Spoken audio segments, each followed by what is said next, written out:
Bonjour tout le monde, on est vraiment désolé pour ce retard dû à des questions techniques qui sont survenues juste à la dernière minute. Nous nous excusons et on va commencer, mais le temps de donner les interprètes le temps de se connecter. Donc, je vais parler en français et en anglais et pour juste donner les instructions par rapport à l'interprétariat.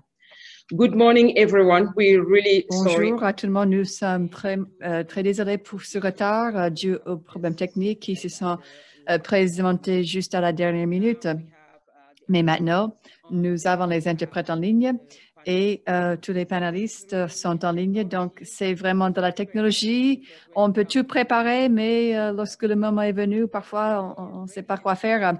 Mais nous sommes très heureux d'être avec vous tous ce matin. Pour vous dire que le webinaire se déroulera en français et il y aura une traduction simultanée en anglais. Et donc, on a des interprètes. Et avant de commencer le webinaire, chacun doit choisir une option linguistique. Vous voyez aussi regarder dans le chat, on a mis toutes les instructions. Et si vous regardez en bas de votre écran Zoom, vous allez repérer le globe terrestre qui indique interprétation. Veuillez sélectionner votre langue préférée, l'anglais ou le français. Si vous choisissez le français, vous pouvez cliquer sur le son original en sourdine si vous ne voulez pas entendre le commentaire en anglais en arrière-plan. Et si vous avez un appareil mobile Android ou Apple avec vous, appuyez sur les 3 points de commande, puis sur l'interprétation linguistique. Appuyez sur l'anglais ou français. Si vous sélectionnez le français, veuillez couper le son original si vous ne voulez pas entendre le commentaire en anglais en arrière-plan. Et je vais parler en anglais maintenant pour donner l'instruction et après on va commencer le webinaire en tant que tel en français. Okay, before we start the webinar, everybody needs to select. Avant de commencer, chacun doit choisir son option linguistique. Veuillez regarder en bas de votre écran et choisir votre option linguistique. Vous allez voir l'icône du globe terrestre en bas qui indique interprétation. Si vous sélectionnez votre langue préférée, l'anglais ou le français, et si vous choisissez le français, vous pouvez cliquer sur le son original en sourdine si vous ne voulez pas entendre le commentaire en anglais en arrière-plan. Si vous êtes sur un appareil mobile Android ou Apple, dans votre réunion, appuyez sur les 3 points de commande, puis sur l'interprétation linguistique, appuyez sur l'anglais ou le français. Si vous sélectionnez le français, veuillez couper le son original si vous ne voulez pas entendre le commentaire en anglais en arrière-plan. Et comme je l'ai dit au début, toutes les informations sont dans le chat et vous allez voir donc toutes ces instructions. Je vais maintenant passer en français. Et comme j'ai dit, ce webinaire va être en français, mais nous avons une interprétation en anglais. Et je m'en vais maintenant vous dire comment le webinaire va se dérouler. Il y aura le mot de bienvenue de Esther Joe que je vais introduire tout à l'heure. Ensuite, chaque panéliste aura 10 minutes et on va essayer même de faire 8 minutes au retard. Et après, pour les 30 dernières minutes, on va les dédier aux questions-réponses. Déjà, on a reçu 13 questions soumises avant le webinaire. Et veuillez aussi inclure vos commentaires et vos questions dans le chat. On va aussi les prendre et les remettre aux panélistes. Vous pouvez les mettre en anglais et en français et moi, je vais me charger, si c'est en anglais, de les traduire en français pour les panélistes. Au nom de Partners Global, je vous souhaite, vous tous, les participants et les panélistes, la bienvenue à ce webinaire. Au début, nous avons eu une bonne représentation, tout en espérant que toutes les personnes qui se sont inscrites vont nous joindre. On a eu 130 personnes qui se sont inscrites et connectées depuis 20 pays. Donc ça montre aussi l'intérêt pour le sujet et l'intérêt pour ce webinaire. Juste pour vous dire quelles sont les 3 raisons principales qui ont poussé Partners Global et ses partenaires à organiser ce webinaire. C'est que la question de réforme du secteur de la sécurité est un des domaines principaux d'intervention de Partners Global et de ses partenaires. Aussi, comme nous le savons, la pandémie COVID-19 est une actualité qui a des impacts sur le monde entier. Et on a aussi vu qu'il y a un lien étroit entre cette pandémie et le secteur de la sécurité, vu le rôle que les forces de défense et de sécurité jouent pour le respect des mesures sanitaires. Mais comme on le sait, chaque pays a son contexte et ses approches dans la lutte contre la pandémie.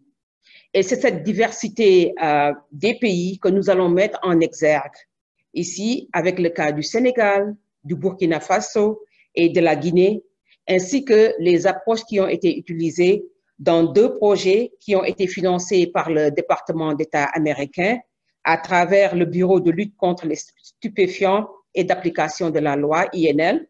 Et ces 2 projets sont le projet partenaire pour la sécurité en Guinée et le projet, l'initiative de sécurité routière au Sahel, plus connu sous le nom de Sahel Roadmap.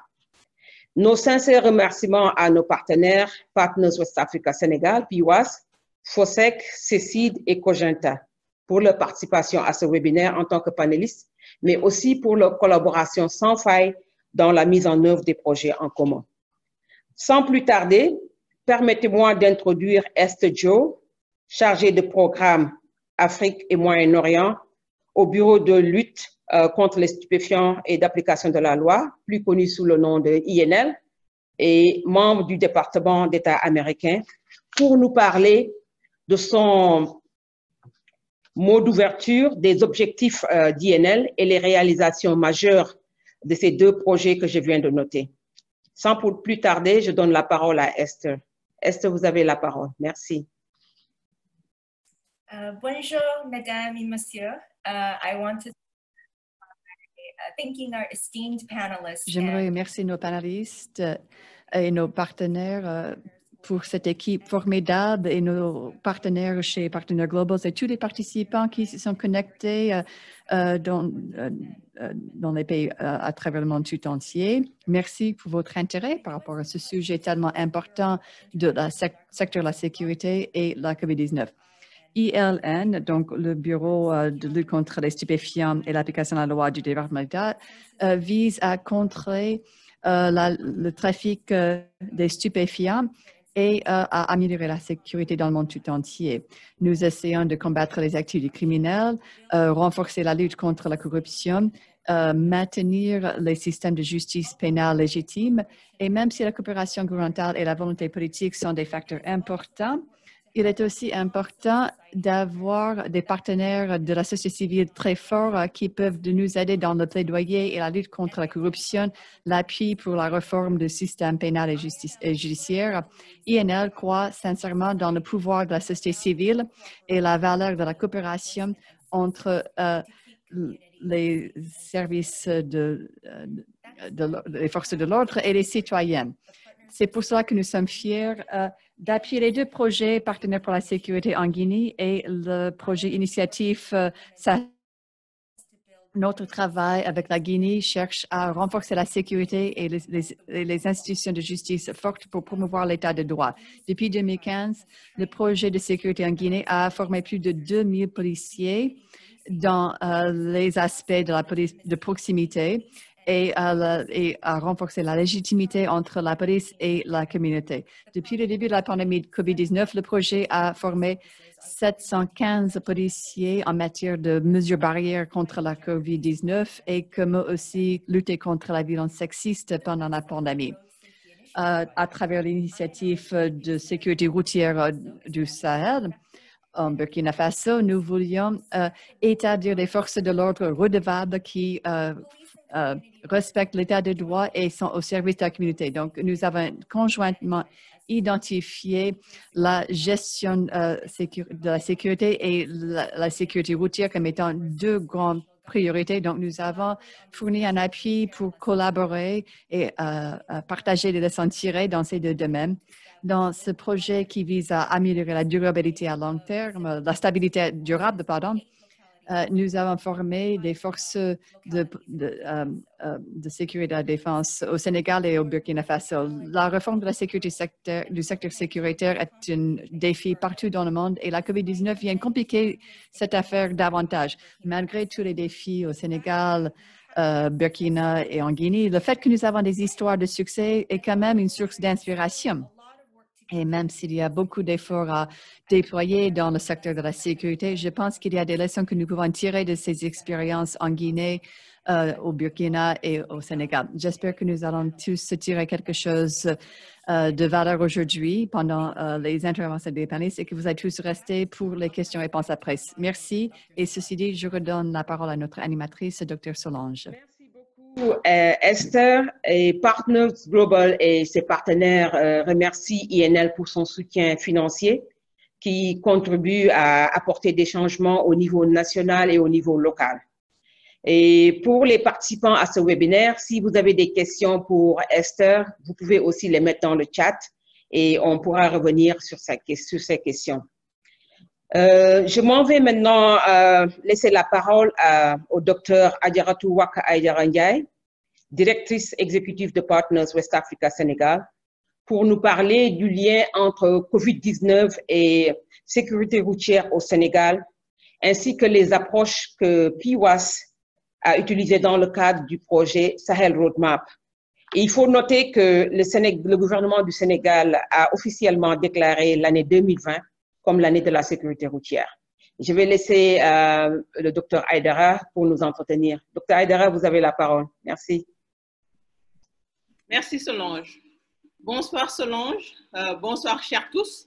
Vous allez, comme je comprendre que je puisse juste demander d'observer tout le protocole parce que je ne pourrais pas citer tout le monde parce qu'en bonne sénégalaise, j'aurais mis au moins 2 bonnes minutes pour les salam alek, mais la richesse du sujet et le contretemps que nous avons eu et surtout la rigueur des forces de sécurité ne nous le permettra pas. Et surtout que Solange ne me laissera pas faire, elle me demande de prendre 2 minutes de moins sur mes 10 minutes. Donc, pour en venir à notre sujet, je peux juste dire rapidement que le Sénégal a très vite et très bien compris qu'il fallait mettre en place rapidement une gestion inclusive et participative de cette crise sécuritaire. Sécuritaire parce qu'il s'agit bien d'une situation d'urgence de sécurité sanitaire et qu'il ne s'agissait pas uniquement d'un dossier du ministère de la Santé uniquement, mais d'une question qui impliquerait au même niveau le secteur de la sécurité et celui de la santé. En effet, depuis que le concept de sécurité humaine est adopté, c'est la première fois que le monde est confronté à une pareille et les éléments nouveaux qui se sont dégagés au Sénégal tournent autour de la gestion des fonds qui sont destinés à la prise en charge de la pandémie, le fonds de riposte et de solidarité contre les effets de COVID-19. Et ce fonds a été confié au début, on avoue que du côté de la présidence, on ne savait pas trop, mais finalement ce fonds a été confié à un général de l'armée qui venait de prendre sa retraite et qui avait dirigé la troupe de la CEDEAO en Gambie.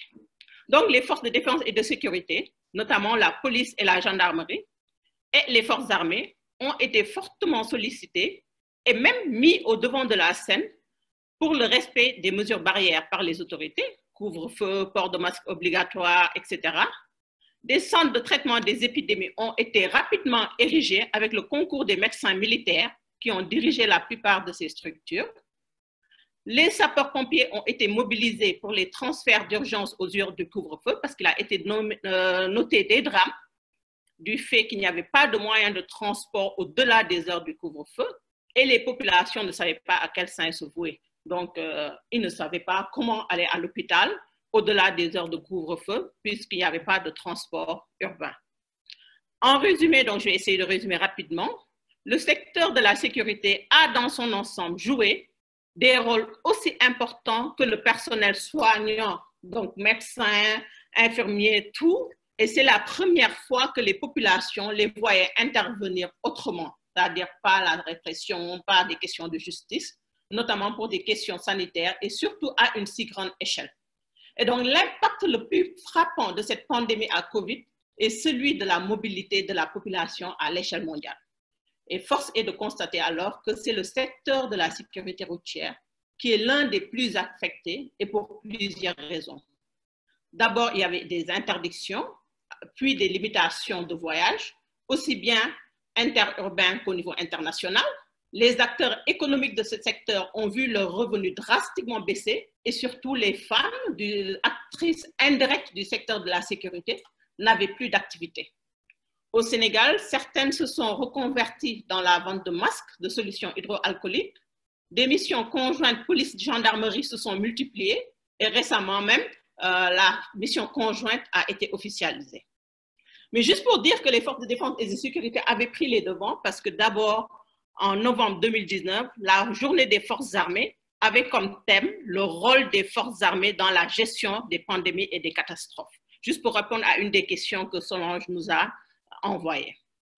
Et Partners West Africa, que j'ai l'honneur de diriger, a d'abord commencé par sensibiliser aussi bien les populations que les autorités, à travers d'abord les médias sociaux et mener des plaidoyers pour une prise en charge des couches vulnérables, à travers par des rédactions d'articles, partage avec les décideurs. Et le deuxième acte a été l'appui en solutions hydroalcooliques à la police et à la gendarmerie. Pourquoi? Parce que c'était des corps qui étaient en permanence au contact direct avec les populations, mais qui n'avaient pas de pays pour mener à bien leur mission, mais qui ne sont pas plaints. Ils ne peuvent pas se plaindre du fait même de leur statut. Mais ils étaient exposés et ils étaient oubliés parce que tout était orienté vers le personnel soignant. Et donc, Partners a appuyé donc, ce corps, donc ils sont également nos partenaires dans la plupart de nos projets. Nous avons également appuyé la direction de l'éducation, surveille et la protection de l'enfance. C'était des enfants qui sont en situation difficile, mais également le groupe Riposte, organisation de la société civile femmes, qui est un groupe dirigé par la directrice régionale du réseau Femmes, Paix et Sécurité de l'espace CEDEAO. Et comme le Sénégal avait érigé l'année 2020 comme celle de la sécurité routière, dans ce contexte de pandémie à COVID-19, excusez-moi, il était impératif donc de tenir compte de ces éléments précités dans le plan d'action. Nous avons fait des campagnes de sensibilisation au niveau des gares routières de Dakar et des régions avec la collaboration du ministère des Infrastructures à la veille de la fête de l'Aïd el-Kébir qu'on appelle communément la Tabaski au Sénégal. Et puis, des séries thématiques de webinaires seront lancées ici à la fin du mois. Et donc, en guise de success story, donc comme l'a demandé Solange, je sais qu'il nous sera difficile de choisir, puisqu'on dit en général choisir, c'est exclure. Donc, je vais essayer de faire un bon mixage donc, de success stories. Et je dirais que les campagnes de sensibilisation dans les gares ont été appréciées par les cibles, aussi bien les chauffeurs que les passagers, notamment les affiches qui ont été qualifiées d'exotiques et la traduction en 5 langues nationales des spots qui étaient diffusés à travers les radios communautaires. La ville de Touba, une ville religieuse, donc, était une des villes où les populations ont particulièrement apprécié nos actions parce qu'ils disent qu'en général, les ONG évitent cette ville du fait de sa complexité. Les masques ont été personnalisés et des messages de prévention ont été joints et ces masques ont été achetés auprès des femmes donc, qui sont reconverties dans la confection et la vente de masques. Et l'université Cheikh Anta Diop de Dakar donc, nous a appuyés pour les solutions hydroalcooliques. En gros, nous avons contribué à la valorisation de l'expertise locale et appuyé les femmes du secteur indirect de la sécurité routière, donc dans ce contexte de pandémie. Concernant la réforme du secteur de la sécurité pour mieux faire face au Covid, il me semble que les questions transfrontalières sont importantes à prendre en compte dans ce contexte un peu particulier parce que les mesures prises en compte qui empêchent et ou qui limitent les déplacements affectent aussi bien les migrants, les déplacés internes et externes, les IDPs. Et la pandémie augmente la vulnérabilité des femmes et de ces groupes vulnérables précités. Et il est important de tenir compte de ce facteur majeur car ce contexte amplifie la corruption donc, qui est le lit en fait, de ces trafics, donc de cette vulnérabilité de ces groupes. Et donc, qui sont incontestablement en lien avec la sécurité routière. Et nous avons vu, donc au Sénégal, on a vu des cas de personnes qui ont essayé de corrompre les forces de défense et de sécurité ou bien les personnels du ministère des Infrastructures pour détenir les laissez-aller pour pouvoir circuler au-delà des heures du couvre-feu, ou bien même pour se faire accompagner par les forces de défense et de sécurité aux heures du couvre-feu. De la même façon, les migrants et les déplacés sont davantage exploités par les passeurs ou bien des agents véreux. Donc, en gros, selon j'ai essayé de résumer pour te... Je ne sais pas si j'ai pu le faire. Et je pense que je pourrais donc répondre après les questions. Et je vous remercie tous donc pour votre aimable attention. Un grand merci, Dr Aïdara, pour la ponctualité. Et aussi, vous êtes allé droit sur les questions essentielles. Et je crois que ce que je retiens dans votre présentation, c'est que la sécurité routière va au-delà juste des accidents au niveau de la route. Vous avez parlé des questions de gouvernance, vous avez parlé des questions de corruption, vous avez parlé aussi des questions transfrontalières. Et comme on le sait, un pays comme le Sénégal, qui partage les frontières avec plusieurs pays, pendant la pandémie, quand les frontières sont fermées, il y a des problèmes de déplacement et aussi les migrations sont des questions essentielles à prendre en compte. Vous avez aussi parlé de l'intérêt de travailler avec les groupes vulnérables. Et donc, je crois que ça, c'est quelque chose qu'il faudrait retenir pour la prise en compte de la pandémie. Je crois qu'on va revenir aussi sur certains aspects pendant les questions-réponses. Je vais maintenant aller au Burkina Faso. Et pour dire qu'au Burkina, la question sécuritaire est une priorité. Non pas seulement pour le Burkina, mais pour tous les pays du Sahel. Donc, je vais laisser la parole au Dr Émile Ouedraogo, directeur exécutif de FOSEC et ancien ministre de la Sécurité du Burkina Faso, pour nous dire comment est-ce que le Burkina a fait face ou bien fait face entre deux crises, la crise sanitaire, mais aussi la crise sécuritaire. Comment est-ce que cela est pris en compte et quelles sont les actions qui peuvent être retenues? Docteur Émile, vous avez la parole. Bonsoir Solange et merci, et bonsoir à tout le monde. Merci de planter le décor. J'espère que je serai aussi concis et comme le professeur Aïdara, je ne suis pas sûr. Mais je vais essayer en tout cas de développer un peu le contexte dans lequel le Burkina a fait face au Covid-19. C'est un contexte particulier et ce contexte nous permettra de comprendre beaucoup de choses. Et après cela, on pourra revenir sur le rôle que les OSC, dont FOSEC, la Fondation pour la sécurité des citoyens, a joué. Ensuite, comment est-ce que la Fondation pour la sécurité des citoyens, FOSEC, a travaillé avec la force de défense et de sécurité pour apporter sa contribution dans la lutte contre la COVID-19. Et enfin, je terminerai donc avec la pertinence du projet Roadmap qui a en tout cas donné beaucoup de leçons et qui nous permettent actuellement de pouvoir accompagner le gouvernement du Burkina Faso dans le cadre de renforcement de la collaboration entre les forces de défense et de sécurité et la population. Donc, pour planter le décor, je dirais que depuis 2015, le Burkina Faso a eu une situation de sécurité très délétère, une situation de sécurité qui s'est dégradée de jour en jour. Et donc, c'est dans cette situation de sécurité délétère que le premier cas de Covid a été déclaré le 9 mars 2020. Et qui a contraint finalement donc, le gouvernement à pouvoir de prendre en compte une deuxième menace. On avait déjà la menace terroriste, qui était une menace à la sécurité nationale, et ensuite il y a eu donc cette menace de Covid-19 qui est venue s'ajouter à la menace terroriste. Et ce qui est bien sûr valable aussi pour les pays comme le Mali et le Niger, et un peu moins, dans une moindre mesure, les autres pays. Alors, ce qui est important de noter, c'est que face à la menace terroriste, le Burkina Faso avait décidé d'élaborer une politique de sécurité nationale et une stratégie de sécurité nationale. Vous comprendrez par la suite comment FOSEC a contribué en tant qu'organisation de la société civile et aussi comment est-ce que nous avons fait en sorte que nous puissions jouer notre partition dans cette lutte contre le Covid-19. Donc le Covid-19 qui touche beaucoup plus à l'aspect, comme l'a dit le professeur Aïdara, et la sécurité sanitaire, Et donc, était un volet donc, de la sécurité nationale. Et contrairement donc au terrorisme et à l'insécurité qui touchait donc à la sécurité de l'État et aussi à la sécurité des individus, il fallait donc trouver une approche holistique, une approche cohérente, une approche qui fasse que les forces de défense et de sécurité puissent faire face à ces deux menaces.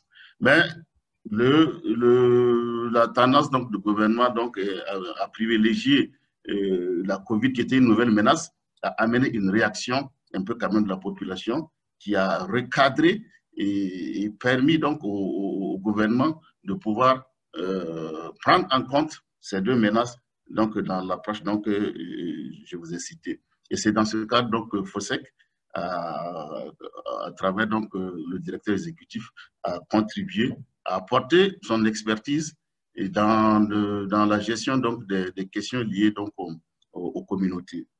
Et cela m'amène au premier point. Et nous avons donc, à travers FOSEC, contribué à animer les débats. Nous avons beaucoup animé les débats. Et ces débats étaient organisés par une autre ONG qu'on appelle le Centre pour la gouvernance démocratique. Et ce Centre pour la gouvernance démocratique a organisé une série de débats pour que la population comprenne que le gouvernement est en train donc de faire face à deux menaces et qu'elle est obligée donc de prendre ces deux menaces en compte. Nous avons organisé une série donc de débats sur la chaîne sur certaines chaînes de télévision privée, Burkina Info, où nous avons donc, où j'ai personnellement donc, développé le thème COVID-19 et sécurité nationale au Burkina Faso. Quels sont les impacts et quelles sont les perspectives?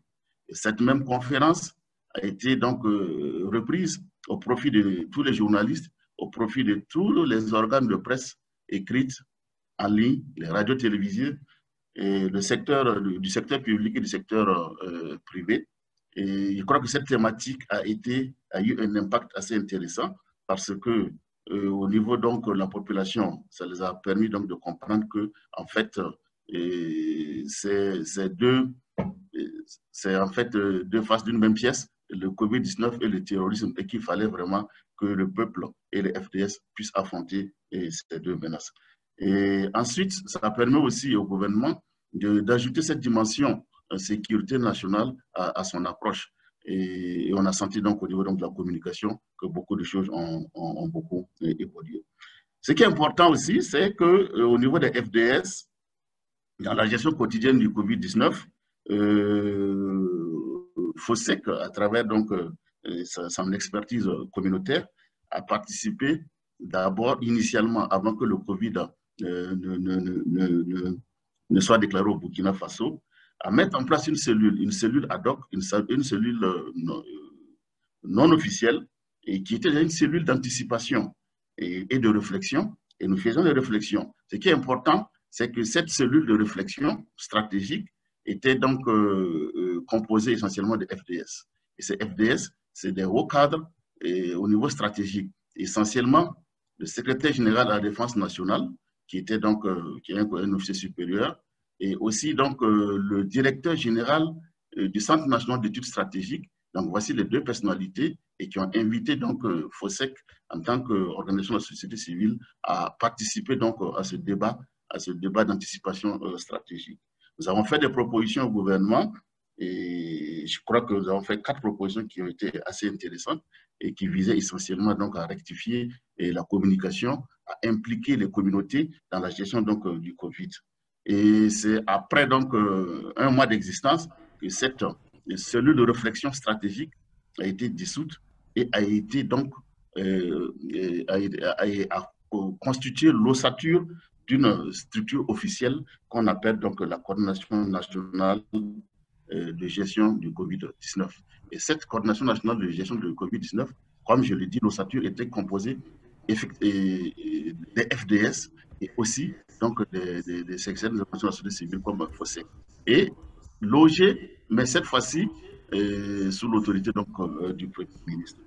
Donc cette coordination nationale est donc, comme l'a dit au Sénégal, est entièrement sous la coordination donc du personnel de FDS et qui ont travaillé donc avec les OSC et comme FOSEC.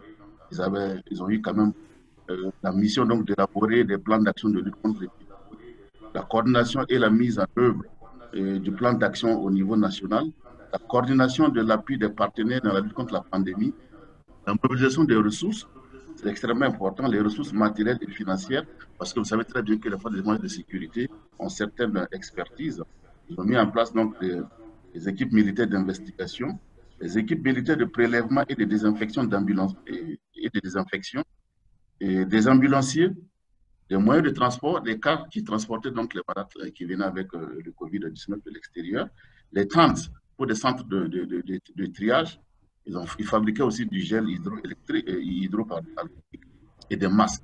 Ce qui a été vraiment pour moi un élément important qui a vraiment favorisé donc la collaboration et puis même de la cohésion entre les forces de défense et de sécurité et la population. Le point le plus important, c'était surtout la gestion quasi intégrale des inhumations des personnes décédées de Covid. Parce que enterrer donc les personnes décédées de Covid nécessite beaucoup de mesures de sécurité. C'était la force de défense et de sécurité qui faisait cette mission. C'est extrêmement important de noter cela. Et comme je dis, c'est aussi un plaisir pour FOSSEC à travers donc ces 3 ans d'existence et l'expérience qu'elle a acquise à travers le projet Roadmap. Je le répète parce que simplement, ce projet donc, qui était donc axé sur la thématique de la sécurité routière et qui a amené les forces de défense et de sécurité et la population à collaborer, à donner une expertise qui fait qu'aujourd'hui, nous sommes un partenaire en tout cas privilégié avec le gouvernement. La preuve en est que même actuellement, dans la ville de Ouagadougou, on est en train de mettre un projet et FOSSEC, à cause de son expertise avec Roadmap, a été donc sollicité pour faire une étude de perception de sécurité de la ville de Ouagadougou et de pouvoir participer aussi donc, en tant qu'organisation de société civile donc, dans l'aspect communautaire. Donc voici autant il reste 3 minutes. Ouais. Moi, c'est bon, je vais directement à la conclusion. Je garderai donc les bonnes pratiques pour les questions. Donc, je dirais en conclusion que le Covid-19 a été, comme Solange l'a si bien cadré dès le départ, une menace à la sécurité nationale du Burkina Faso. Et ici, on entend par sécurité nationale tout ce qui touche à l'intégrité physique des populations et des citoyens. Tout ce qui touche à la sécurité de l'État est un problème de sécurité nationale. Donc, nous avons réussi à recentrer ce débat pour faire en sorte qu'il y ait une approche cohérente donc, et holistique. Enfin, je dirais que FOSSEC a participé en tant qu'organisation de la société civile, mais malheureusement, le gouvernement et puis bien sûr ceux qui étaient chargés donc, de la gestion du Covid n'ont pas pris en compte dans la mise en œuvre de la lutte contre le Covid l'expérience communautaire à travers donc, certaines organisations qui ont une expérience comme la lutte contre le VIH-Sida, le paludisme. Et cela était bien regrettable, préjudiciable, et qui ont occasionné des morts inutiles. Je vous remercie. Merci bien, Dr Émile. Et je crois que pendant les questions-réponses, vous pourrez aussi parler de certaines bonnes pratiques que vous aviez mises en place. On a reçu beaucoup de questions avant le webinaire et il y a des questions qui sont spécifiques au Burkina Faso. Je crois que une des questions que j'aimerais vous commencer à réfléchir, c'est que vous avez parlé de la stratégie et de la politique nationale de sécurité du Burkina, qui est un élément clé. Aboubacar, vous pouvez faire mute, s'il vous plaît? Qui est un élément clé de la sécurité du Burkina. Maintenant, comment concrètement les questions sanitaires comme la pandémie de Covid-19 peuvent être prises en compte dans cette politique nationale de sécurité? Vous aurez le temps de revenir sur cela. Et j'aimerais dire aux participants qu'on a ajouté encore 30 minutes de ce webinaire, comme ça pour nous permettre de rattraper un peu le temps qu'on avait perdu au début. Donc, on a étalé un peu le webinaire pour plus de 30 minutes. Donc, si vous pouvez rester avec nous encore, ce serait très bien. Parce qu'il y a de très bonnes questions qu'on a reçues avant le webinaire et on aimerait bien que les panélistes puissent répondre à ces questions. Maintenant, je crois qu'il nous reste la Guinée. Et pour le contexte de la Guinée, ce qu'on voudrait faire ressortir, c'est le contexte de la police de proximité que le gouvernement guinéen avait mis en place depuis 2014 dans le cadre de sa réforme du secteur de la sécurité. Et aussi, on a eu un projet en Guinée qui a duré 5 ans, depuis 2015, dans le cadre de cette réforme du secteur de la sécurité et qui porte sur la police de proximité et qui s'appelle Partenaires pour la sécurité en Guinée. Et ce projet a été mis en œuvre par un consortium composé de Partners Global, de Cogenta et de CECID. Et donc, ce que nous voulons dans ce webinaire, c'est de partager les approches de la police de proximité pour faire face à la pandémie de COVID-19. On va d'abord donner la parole à Madame Marguerite Tewa Camara, qui est la directrice pays de Cogenta en Guinée, pour nous parler de l'approche de Cogenta dans cette réforme de police de la proximité et comment ces approches ont été mises en œuvre pour faire face à la pandémie de COVID-19. Et après, on va revenir à M. Aboubakar pour parler d'autres approches. Maggie, vous avez la parole. Merci Solange et bonjour à tous. C'est avec honneur que je viens, dans le cadre de ce webinaire, parler un peu des activités de Cogenta et surtout en lien avec la mise en œuvre de la police de proximité en Guinée. Mon intervention va porter d'abord sur la présentation du contexte, c'est-à-dire planter le décor du contexte sanitaire, les actions des services de sécurité dans ce contexte sanitaire. Ensuite, je parlerai en second lieu des expériences de Cogenta dans la mise en œuvre de la police de proximité et comment est-ce qu'on a utilisé ces expériences-là, comment est-ce qu'on a mis à profit ces expériences-là pour mieux faire valoir le rôle de la police dans la lutte contre la pandémie du COVID-19. Et ensuite, je parlerai de quelques actions que nous avons mises en œuvre pour lutter contre la pandémie dans le cadre du projet partenaire pour la sécurité en Guinée, la réforme de la police au service des citoyens, le projet dont a parlé tout de suite Solange. Et enfin, je ferai quelques recommandations sur comment mieux se préparer pour la lutte contre, en particulier parce qu'on n'y est pas encore sorti, mais en général pour toute pandémie qui pourrait survenir dans nos pays. Comme vous le savez,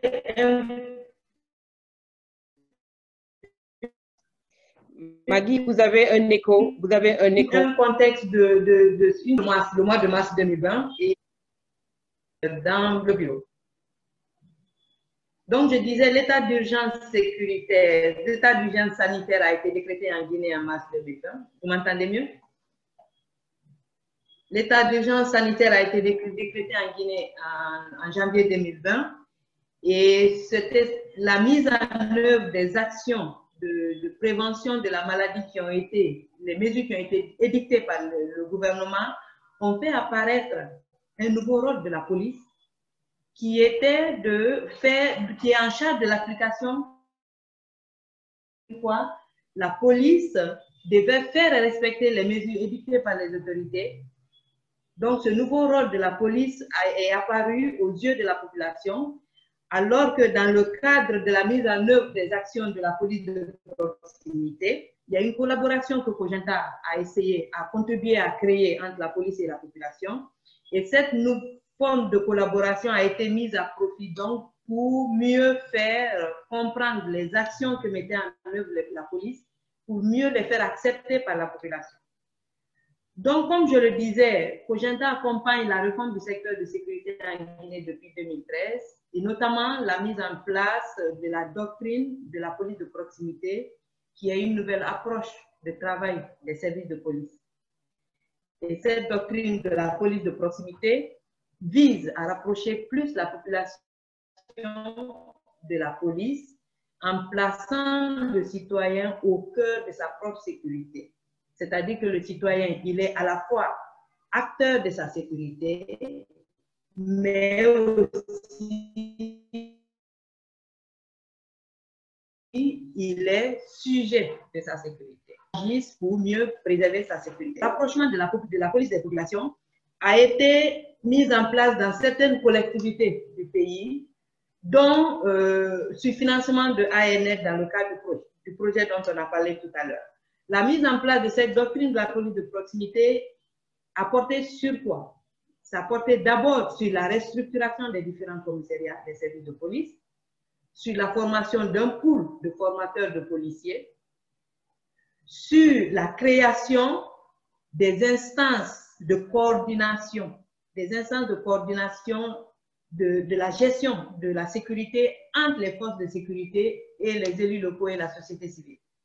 De ces instances de coordination, je peux parler bien des forats locaux de sécurité, de prévention de la délinquance, qui sont organisés au niveau des quartiers, sachant que les quartiers, ce sont des subdivisions dans les collectivités, et les conseils locaux de sécurité et de prévention de la délinquance, qui sont au niveau des collectivités, des communes placées sous la présidence des maires. Donc, ces instances de dialogue et de concertation existants qui ont été créées dans la mise en œuvre du projet partenaire dont Solange a parlé tout à l'heure, ont permis de faciliter le rapport entre la police et la société civile dans la gestion des questions lors de la pandémie. Donc, les actions mises en place dans le cadre de ce projet, en quoi ces actions ont servi à faciliter l'intervention de la police et sa collaboration avec la société civile dans la lutte contre la pandémie COVID-19. J'ai parlé de la formation des policiers, d'un pool de policiers. Ce pool de policiers ont donc été formés à sensibiliser leurs pairs dans les mesures préventives de lutte contre la pandémie et surtout sur le rôle et les missions de la police dans la lutte contre la pandémie, dans la gestion en général du COVID-19. Donc, ce pool de formateurs est sur les questions préventives de la maladie à COVID-19. Et ensuite, qu'est-ce que nous avons fait? Nous avons impliqué les instances de gouvernance locale de la sécurité que nous avons mises en place dans le cadre du projet, c'est-à-dire les conseils locaux de sécurité et de prévention de la délinquance, qui sont composés des élus, des forces de sécurité, de la justice, des représentants de la justice, mais surtout des représentants des organisations de la société civile, c'est-à-dire les associations de femmes, les associations de jeunes, les représentants des syndicats, des transporteurs, des gestionnaires de marché, les représentants des associations des droits de l'homme. Donc, tous ces acteurs-là se réunissent dans le cadre des conseils locaux de sécurité et de la prévention de la délinquance. Et ce conseil donc a été mis à profit pour contribuer à la lutte contre le COVID-19.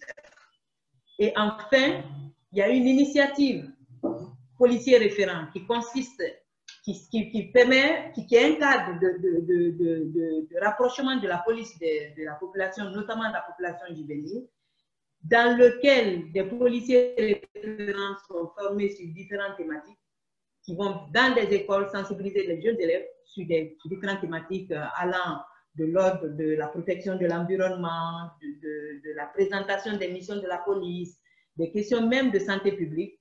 Donc, l'initiative policier référent aussi a été mise à profit à travers une vidéo qui a été présentée, qui a été montée et diffusée, qui met en scène un policier sensibilisant une couche juvénile à mieux se prévenir contre la pandémie, contre le COVID-19.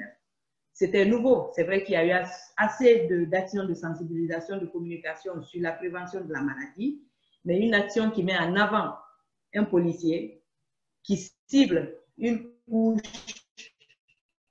notamment la couche juvénile, à mieux se préserver, à mieux se prévenir la maladie du COVID-19. C'était vraiment quelque chose d'assez particulier.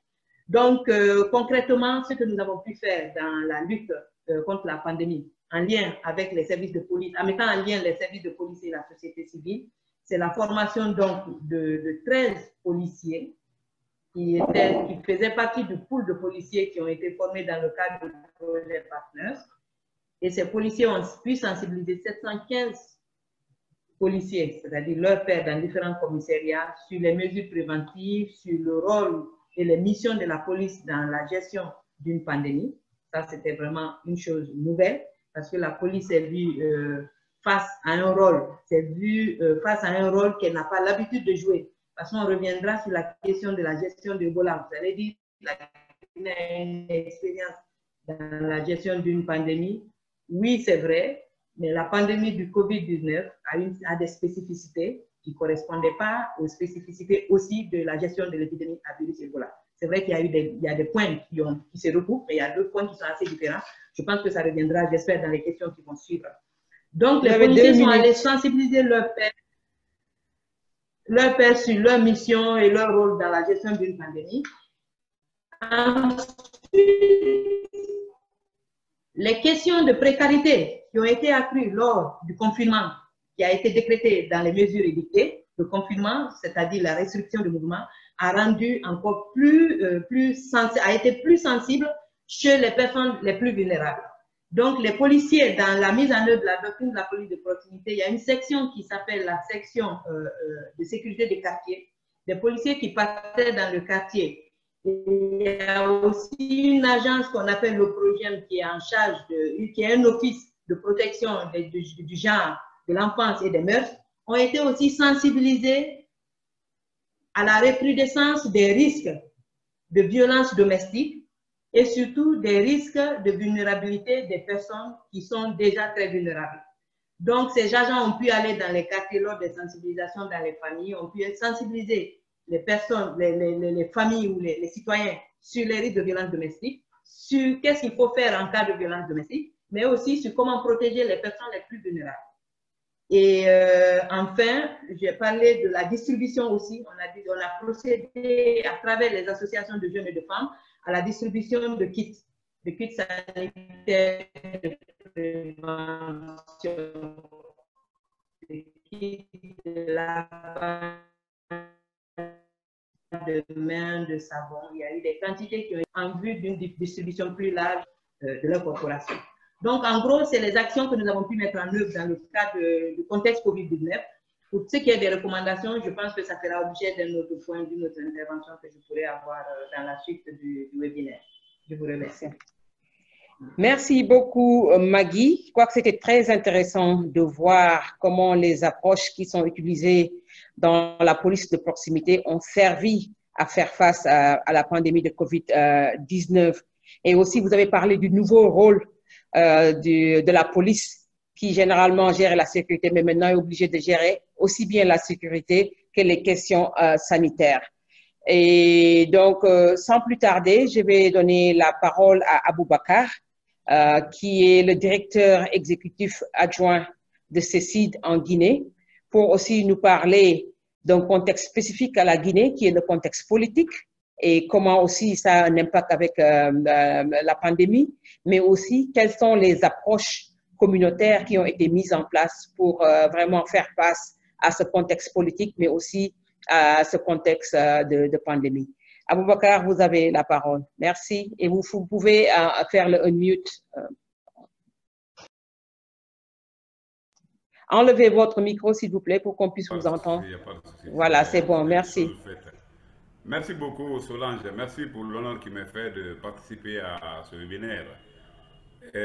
Au nom du CECID et de tout ce qu'il a mis en œuvre pour répondre aux besoins, n'est-ce pas, de défense contre la propagation de l'épidémie. Alors, mon intervention va tourner autour de 3 points. Le premier, c'est le contexte, comme Solange le disait, politique qui a caractérisé cette maladie ici.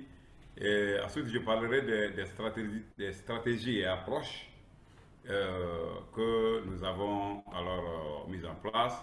Et enfin, je parlerai un peu des réformes nécessaires du secteur de la sécurité pour mieux faire face au Covid-19. Je crois que pour ne pas marcher sur la langue de ce que Marguerite venait de dire, je vais faire l'économie du temps, puisque ceci des Cogita travaillent sur plusieurs disons, dossiers de sécurité. Et comme elle a parlé de ça, je ne viendrai pas forcément sur tout ça. Alors, parlant du contexte, il y a une spécificité à la Guinée par rapport au contexte politique. C'est que le Covid-19 est arrivé à un moment où la Guinée s'apprêtait à organiser alors, le double scrutin législatif et référendaire. Alors, il y avait déjà de chaudes discussions entre les politiques alors engagés dans ce processus et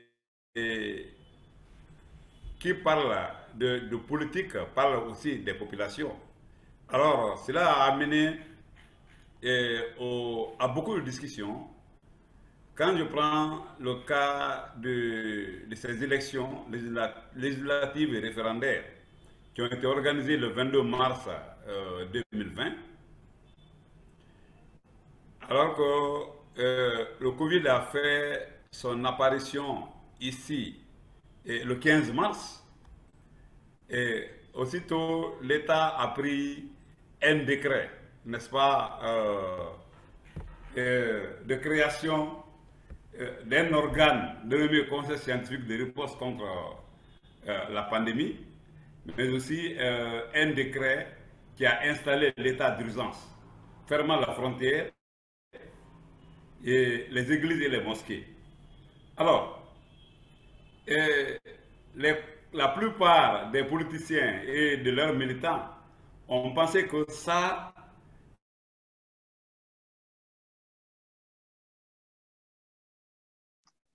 l'État a pris alors cette décision pour faire face à...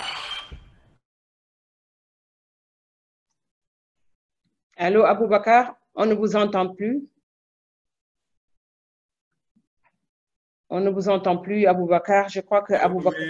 Ceux qui ne savent pas que la Guinée a près de 85% de musulmans. Et jamais les mosquées n'avaient été fermées de l'histoire vraiment de l'islam en Guinée. Alors, fermer ces mosquées a encore aggravé, disons, les commentaires, les appréhensions selon lesquelles vraiment l'État est en train de gagner du temps. Et il y a aussi le cas des mosquées, disons des églises. Donc, tout cela a concouru, bien entendu, à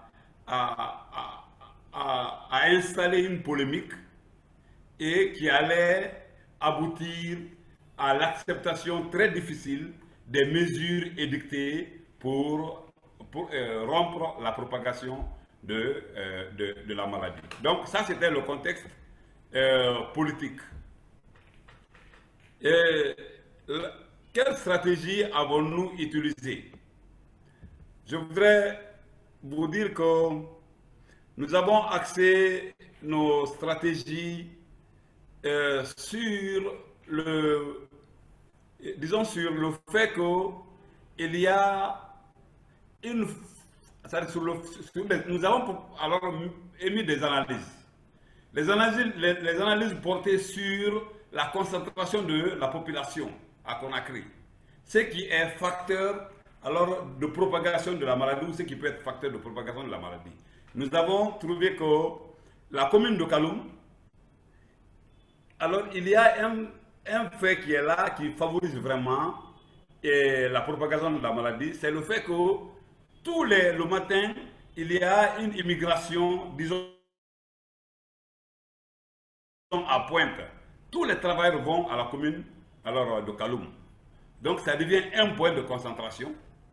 Aussi, il y a le fait qu'à côté de Kaloum, il y a une commune qu'on appelle Dixine. Et cette commune abrite le plus grand centre de traitement épidémiologique qui est appelé Donka, puisque ce centre-là a été installé au CHU de Donka. Voici des communes qui ont été vraiment frappées par, disons, la contagion.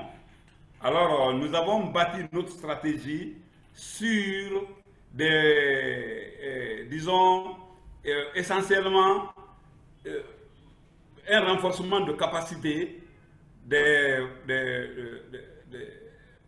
agents de sécurité, disons, de la sécurité publique et privée. Aussi, nous envisageons faire une surveillance communautaire des femmes et des jeunes leaders dans les 33 communes donc, de Dixine et de Kalem, vu que ce sont pour ces deux raisons que je viens de citer, ces deux communes vraiment constituent des communes qui ont beaucoup de chances de développer beaucoup plus le Covid. Nous voulons aussi faire face dans ce projet.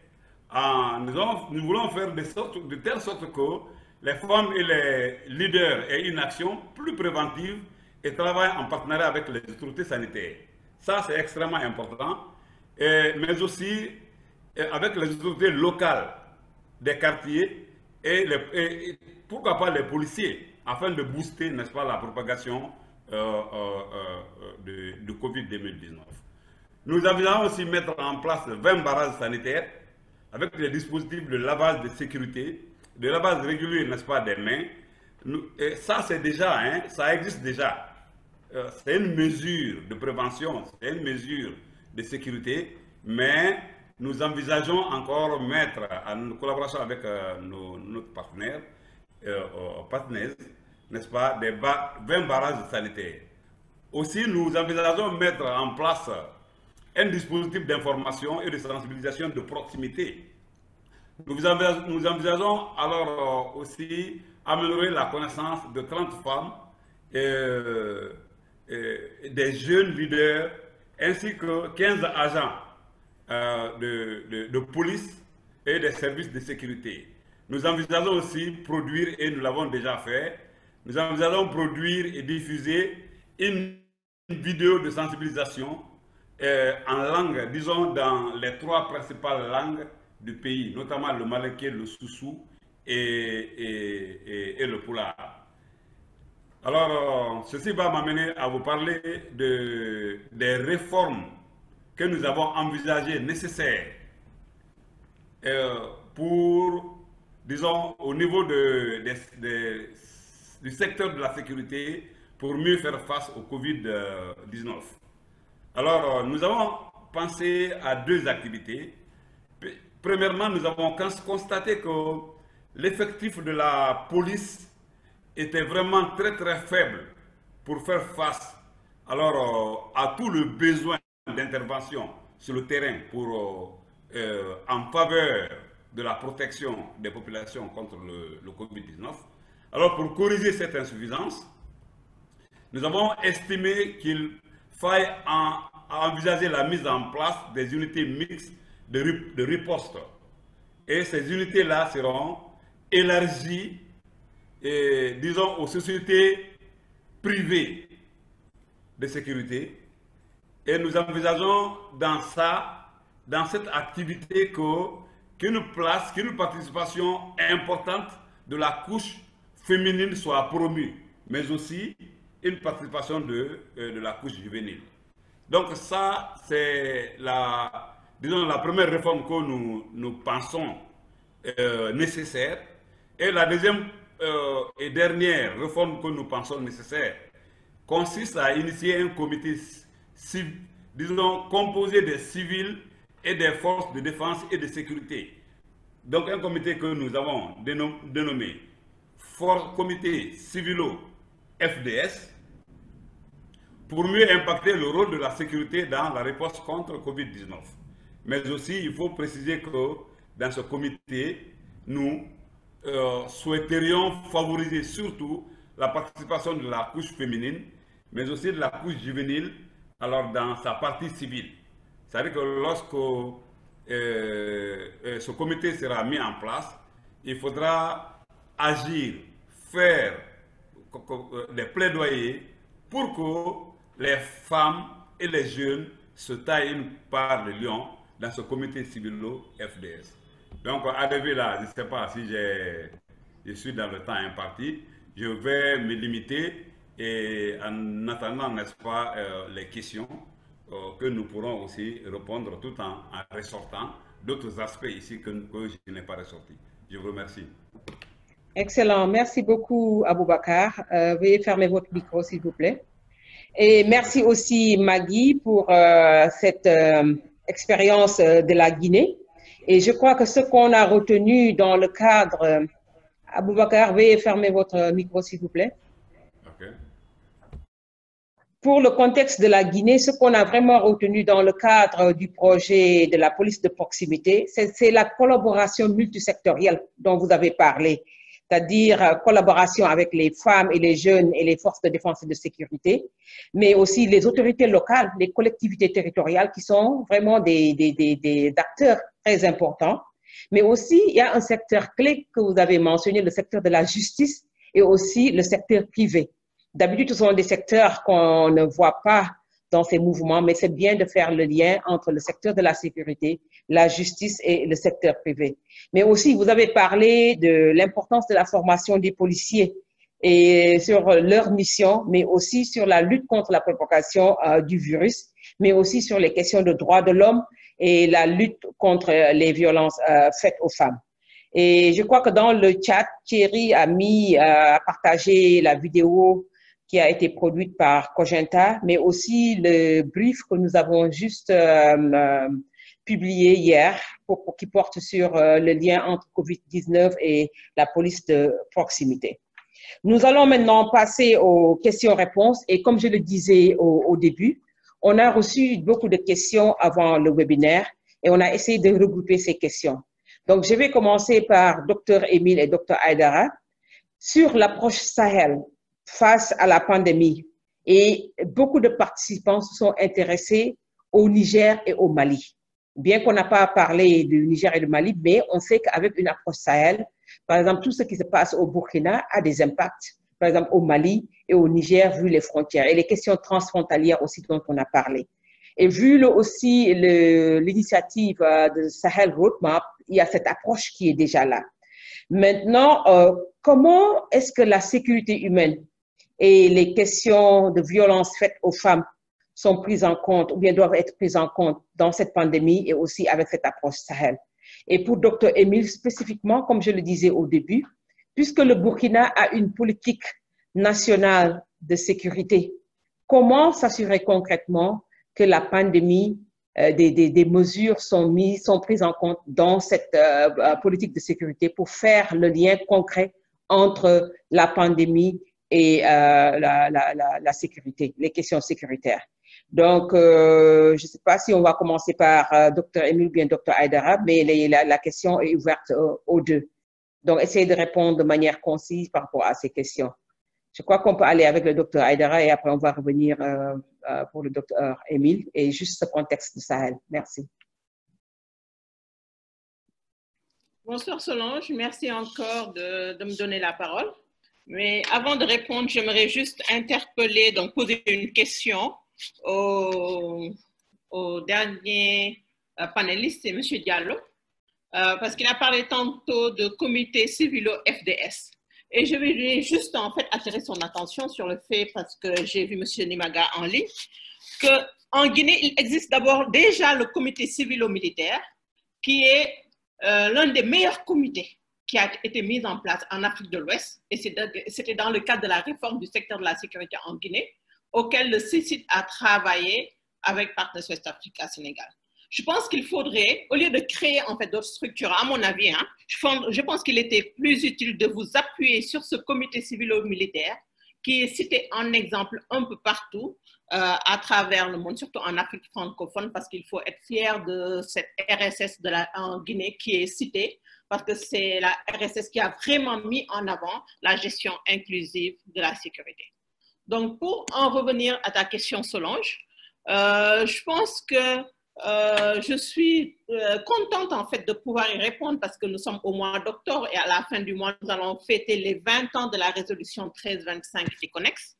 Et juste pour signaler que les organisations de la société civile d'Afrique de l'Ouest et du Sahel qui œuvrent pour la paix et la sécurité ont, durant cette pandémie à Covid, envoyé une déclaration afin d'appeler l'attention de la communauté internationale après que le secrétaire général des Nations Unies a lancé le 23 mars 2020 un cessez-le-feu à travers le monde durant cette période de pandémie. Pourquoi? Parce que malgré cet appel, il a été constaté qu'il y avait une nette augmentation des cas de violence, donc une augmentation à la limite alarmante des cas de violence dans plusieurs pays de la sous-région, aussi bien au niveau côtier, c'est-à-dire Burkina, au Sahel carrément, Burkina, Mali, Nigeria et Niger, mais avec la crise sociopolitique dans d'autres pays qui ne sont pas partie du Sahel, mais qui vont impacter sur le Sahel, comme la Côte d'Ivoire et la Guinée. Et à la suite, en fait, de cette déclaration, le 11 juin également, les Nations Unies et les ONG dont nous faisons partie ont appelé au renforcement urgent de la protection des populations civiles au Sahel.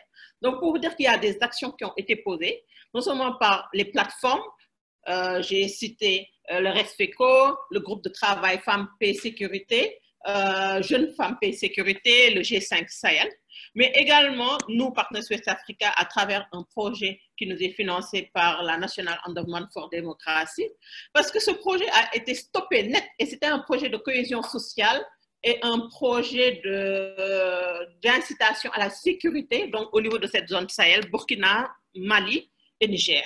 Et ce projet a été stoppé à cause de cette pandémie parce que les gens ne pouvaient plus se déplacer. Mais tous les projets, seulement pas notre projet, on a vu le Sahel Road, on a connu un retard avec cette seconde phase, donc la mise en œuvre du Sahel Road Safety Initiative, donc qui étaient des projets en fait qui prenaient en compte tous ces aspects de sécurité humaine. Sécurité humaine parce qu'en fait, il ne s'agit pas seulement de protection des États, mais comme je dis tantôt, des écoles, près de 5000 écoles ont été fermées au niveau du Sahel, entre le Niger, le Mali et le Burkina Faso. Et pendant cette pandémie, au Mali, ils ont organisé des élections et après, il y a eu ce putsch. Et donc, ce putsch qui affecte le Burkina Faso, le Niger, mais également des pays comme le Sénégal et la Côte d'Ivoire qui partagent des frontières avec le Mali. Et donc, du coup, nous, organisation de la société civile, donc qui défendons les droits des femmes, donc on a dû trouver des approches novatrices. Comment des approches novatrices?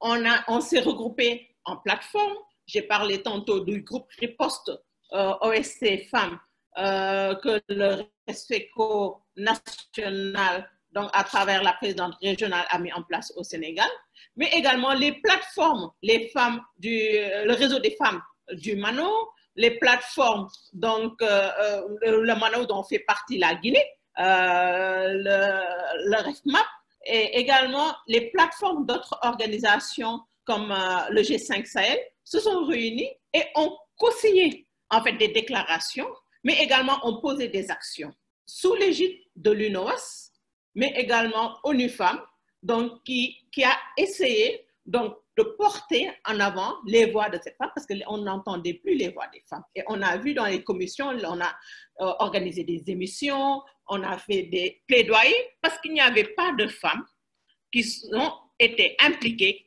aussi bien pour les missions, en fait, si je peux le dire comme ça, de résolution ou de prévention des conflits pour le Mali, pour le Sahel également. Mais aujourd'hui, on a vu récemment en Guinée, le dernier gouvernement, il n'y a eu que 4 femmes. Donc jusqu'à présent, il y a beaucoup de choses à faire, si je peux le dire comme ça. Parce qu'on sait aujourd'hui que si on n'implique pas assez les femmes à tous les niveaux, pas au niveau décisionnel, hein, mais dans tout le processus, donc il y aura des problèmes. Et donc, on crie, on le dit partout, on fait des déclarations, mais il faut des actions concrètes. Et parmi ces actions concrètes, nous en avons discuté. Donc, il faut que ONU Femmes et les organisations appuient davantage les OSC et les ONG. Parce que nous sommes dans un contexte où il y a une rareté des ressources qui font que les OSC ont des problèmes de résilience. Et problème de résilience, si nous, on est là et on veut travailler et qu'on n'a pas les moyens, donc les moyens, c'est-à-dire, il ne suffit pas uniquement de financer les projets, mais il faut appuyer institutionnellement toutes ces organisations de femmes et qui œuvrent pour les femmes. Parce que si ces organisations, quelles que soient en fait les missions que nous avons, quelle que soit la volonté que nous avons, si les ressources et les appuis ne sont pas là, les appuis au niveau international, au niveau du système des Nations Unies, mais également au niveau des partenaires, parce que si les partenaires viennent et collaborent directement avec les États et passent outre les organisations locales, régionales, donc c'est sûr qu'on se retrouvera demain, après-demain, dans 10 ans, pour poser les mêmes problèmes. Et donc, ce que nous avons essayé à travers les maigres ressources que nous avons avec les différents projets, en mettant en avant et en boostant les femmes, aussi bien au niveau du secteur de la sécurité qu'au niveau civil. Je pense que je vais m'en arrêter là et laisser Dr Émile donc continuer.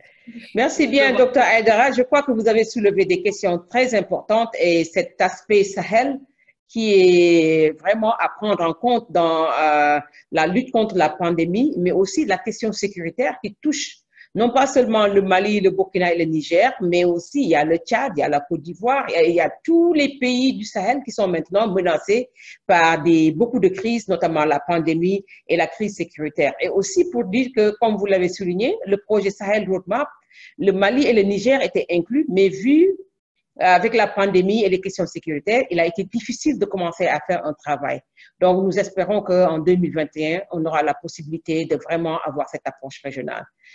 Docteur Émile, vous avez la parole.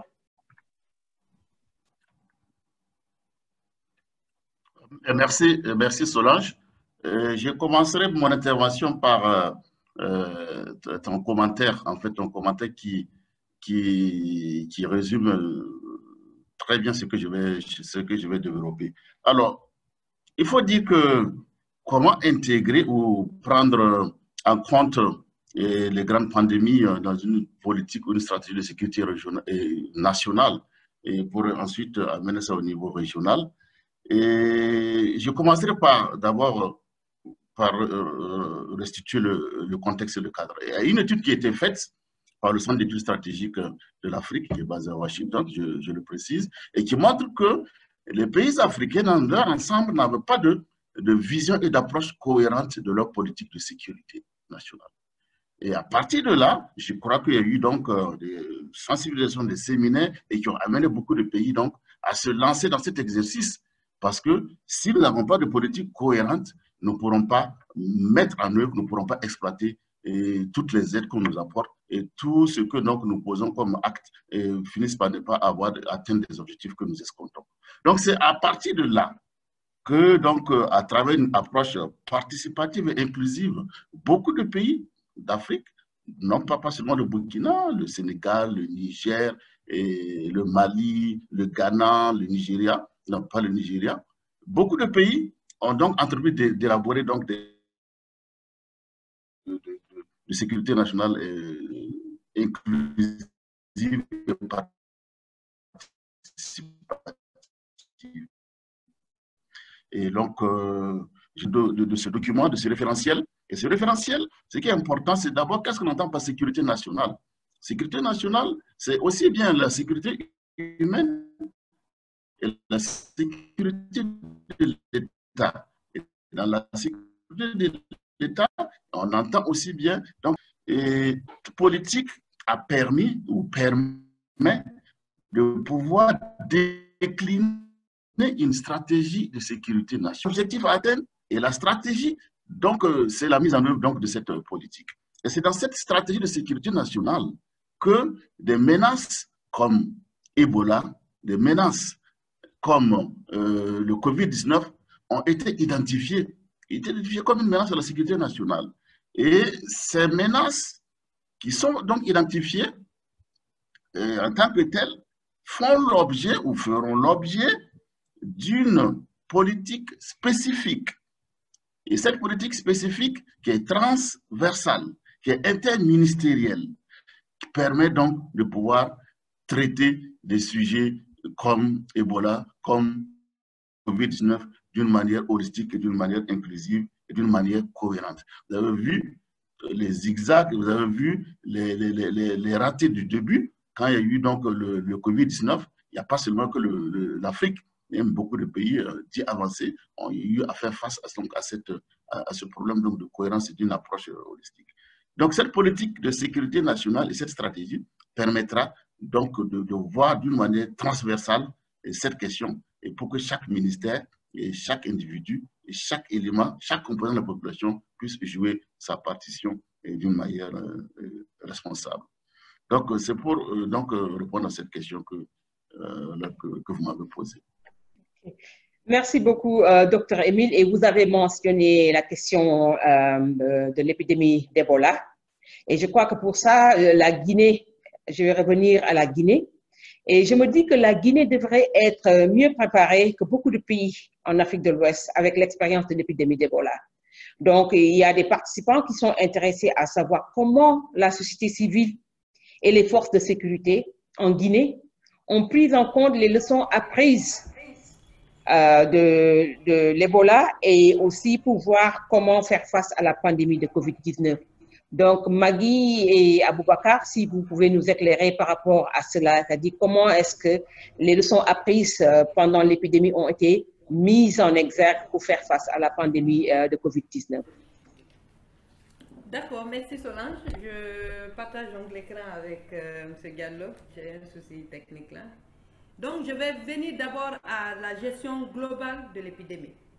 Quelles sont les leçons que la Guinée en général a tirées de la gestion de l'épidémie Ebola par rapport à la gestion qui ont pu servir plutôt dans la gestion de la pandémie du Covid-19? D'abord, il y a une meilleure coordination de la pandémie du Covid-19 suite aux expériences qui ont été acquises lors de la gestion de l'épidémie Ebola. Il y a une agence nationale de sécurité sanitaire qui a été mise en place.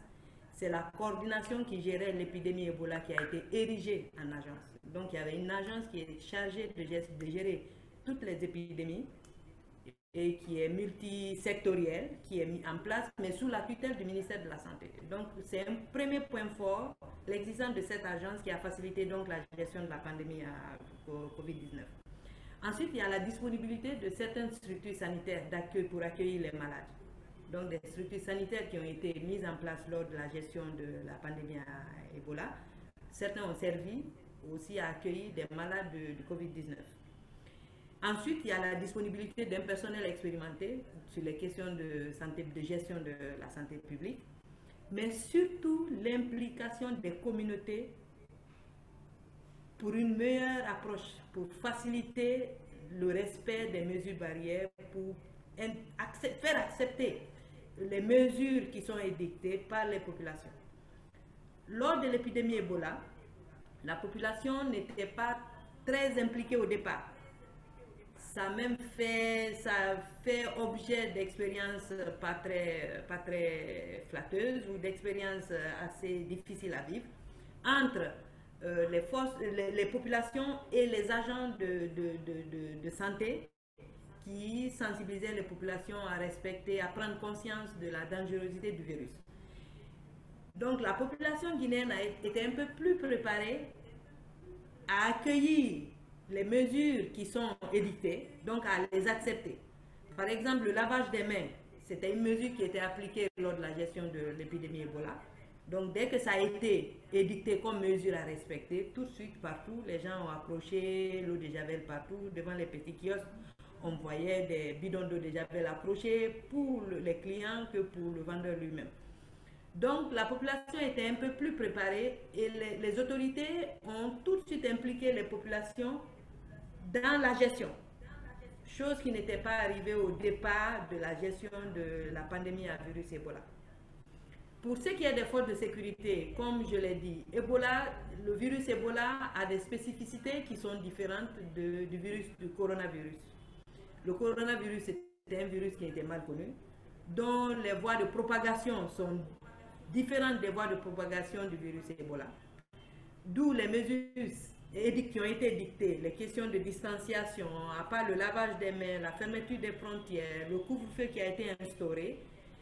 C'était pour éviter les regroupements des populations, c'était pour éviter les rapprochements des populations. Les services de sécurité ont donc été utilisés pour l'application, pour faire appliquer ces mesures par la population. Chose qui n'avait pas existé lors de la gestion de la pandémie, de l'épidémie à virus Ebola.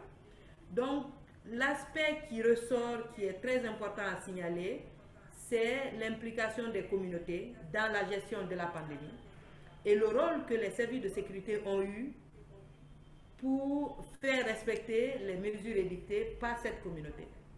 Donc, je vais passer la parole à M. Diallo qui va me compléter dans... Ok, merci beaucoup.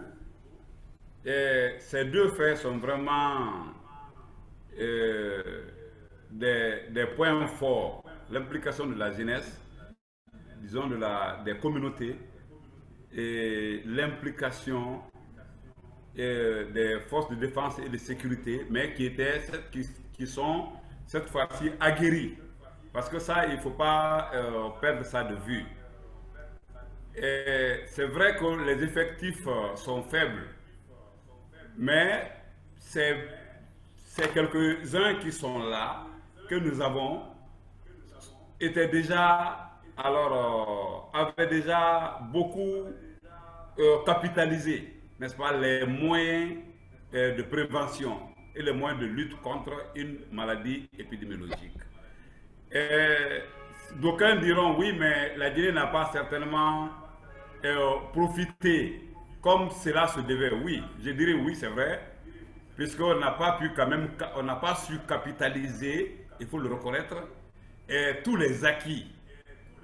Mais il faut quand même signaler que quand vous voyez le taux de létalité, le taux de mortalité, vous comprendrez quand même que la Guinée a fait beaucoup d'efforts, parce que la Guinée a moins de cas de décès que beaucoup de pays. Cela est aussi un atout, n'est-ce pas, du fait que Ebola était déjà passé. Donc, avant de terminer, je vais revenir un peu sur ce que Mme Ndiaye a dit en une phrase, par rapport à la réaction de Mme Ndiaye par rapport au comité civilo-militaire. Je suis d'accord avec Mme Ndiaye, le CECID est initiateur de ce comité.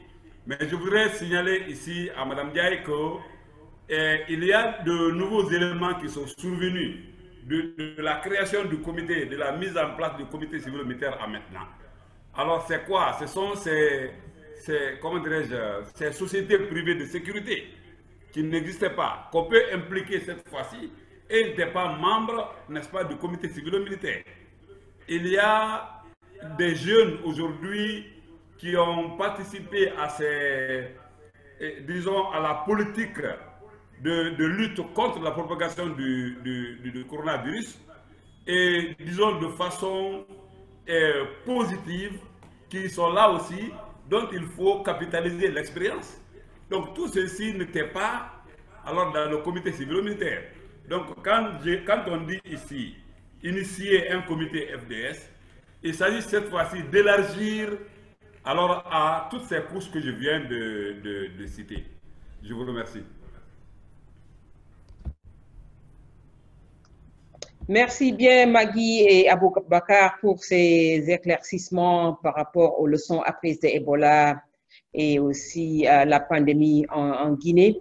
Et je vois que cette question civilo-militaire, cette collaboration civilo-militaire est en train de revenir pour montrer cette importance. Et il faudrait aussi signaler que dans ce webinaire, on a des forces de l'ordre, de la police du Sénégal et du Burkina Faso qui sont présents.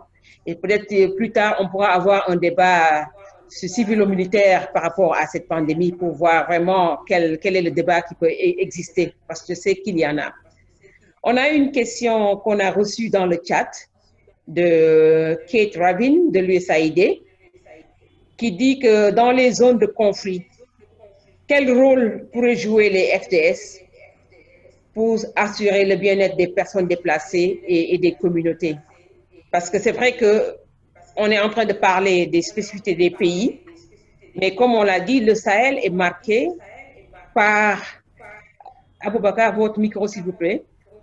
Le Sahel est marqué par des conflits et surtout les conflits transfrontaliers. Il y a aussi des migrations qui sont présentes. Et donc, il est important de voir vraiment quel rôle les FDS peuvent jouer avec les personnes déplacées, les migrants, et ainsi de suite. Donc, ce serait bien si vous pouvez réagir par rapport à ça. Dr Aïdara et Dr Amy, je sais que vous travaillez aussi dans des pays en conflit et aussi dans le Sahel. Qu'est-ce que vous pouvez dire par rapport à cette question? Selon, si je me lance, j'étais en train de répondre dans le chat, mais je peux le dire oralement, comme ça tout le monde en profite. Je donnais déjà l'exemple du concept armée-nation au Sénégal. Le concept armée-nation au Sénégal, en fait, ce sont les forces de défense de sécurité au service de la population. Et donc, comme l'a dit tantôt Kate, on a près de 6,9 millions de personnes qui sont prises aux conséquences désastreuses des déplacements forcés. Et parmi cela, 4,5 millions sont des déplacés dans leur propre pays ou des réfugiés. Et je pense que pour cela, on ne peut benchmarker certes le concept armée-nation, mais également prendre en compte en fait les forces conjointes et l'armée du G5 Sahel, donc l'armée pas seulement, mais les policiers et les forces de protection civile peuvent être mis à disposition en fait de ces groupes donc au niveau des frontières. Donc il faut renforcer la présence en fait pas des forces armées, mais de la police. Par exemple, de la police au service des citoyens et du service, si je peux le dire comme ça, de police de proximité. En fait, je pense que c'est le concept de police de proximité qui doit être mis en avant. Et pour ce faire, je donnais également l'exemple du Sénégal donc, à travers la Commission des frontières qui a mis en place donc, au niveau des frontières du Sénégal ce qu'on appelle des cases de bon voisinage. Et ils ont formé des jeunes du service civique national, des volontaires. Et ces jeunes, en fait, c'est comme un concept, en fait, de service communautaire. Ça veut dire, c'est comme les médecins communautaires. C'est comme, si je peux donner l'exemple également, ici, de l'agence à la sécurité de proximité. Donc, ils peuvent aider pour la santé, l'éducation, donc les services sociaux de base, donc, en fait, pour asseoir le concept donc, de sécurité humaine. Et ces cases de bon voisinage donc, qui sont traitées au Sénégal, on peut les répliquer de l'autre côté en fait, des frontières que partage par exemple le Sénégal avec la Guinée, avec le Mali, mais également de l'autre côté des frontières que le Mali va partager avec le Burkina Faso et le Niger. Ça, c'est un exemple que je peux donner. Donc, je vais laisser plutôt au docteur Émile le soin de développer ce concept armée-nation parce que je sais qu'il le connaît très bien. Parce que Feu Général Cissé, qui a été notre PCA, donc, qui en un moment a dirigé le génie donc, militaire au Sénégal, ils ont construit beaucoup de routes, beaucoup d'infrastructures. Donc, et ils peuvent le faire au niveau tant du secteur de l'éducation que du secteur de la santé, d'autant qu'on a une école de santé militaire qui est très bien connue en Afrique et qui a formé beaucoup de médecins militaires et qui vont sur le chemin, qui vont sur le terrain, excusez-moi, dans les missions donc de paix, de maintien de la paix à l'échelle nationale. Et je pense qu'on peut explorer ces pistes pour les déplacés, aussi bien internes qu'externes, mais également pour ceux qui vivent aux frontières dans tous ces pays qui sont en conflit. Merci, Dr. Émile.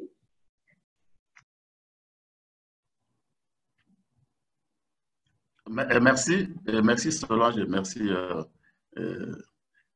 professeur Ndiaye. Alors, moi, je vais répondre un peu d'une manière professionnelle à cette question, parce que c'est une question pertinemment professionnelle. Alors, quand on parle de zone de conflit et le rôle de FDS, moi, je crois qu'il faut d'abord, dans un premier temps,